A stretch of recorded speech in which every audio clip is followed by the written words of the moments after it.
Police મહાનિરીક્ષક Shri Chirag Kordia સાહેબ, border range Bhuj તથા police અધિક્ષક શ્રી સાગર બાગમાર સાહેબ, પૂર્વ કચ્છ ગાંધીધામ નાઓએ ગેરકાયદેસર હથિયારના કેસો શોધી કાઢી કાયદેસર કાર્યવાહી કરવા સૂચના આપેલ હોય, જે અનુસંધાને પોલીસ અધિક્ષક શ્રી સાગર સાંબળા સાહેબ, ભચાઉ વિભાગ ભચાઉ નાઓના માર્ગદર્શન મુજબ આડેસર પોલીસ સ્ટેશનના પોલીસ ઇન્સ્પેક્ટર જે.એમ. વાડા તથા પોલીસ સ્ટાફના માણસો આવા ગેરકાયદેસર હથિયારના કેસો શોધી કાઢવા માટે સતત પ્રયત્નશીલ હતા, જે અનુસંધાને આડેસર પોલીસ સ્ટેશનના સ્ટાફના માણસો પેટ્રોલિંગમાં હતા.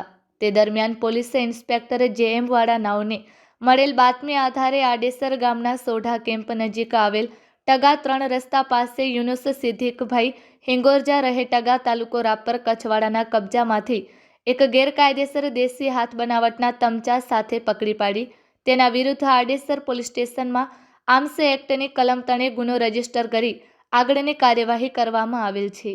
કબજે કરેલ મુદ્દામાલ એક દેશી હાથ બનાવટનો તમંચો, જેની કિંમત ₹5,000. આ સફળ કામગીરી શ્રી જે.એમ. વાડા police inspector, Adesar police station તથા આડેસર પોલીસ સ્ટેશનના પોલીસ કર્મચારીઓ દ્વારા કરવામાં આવેલ છે.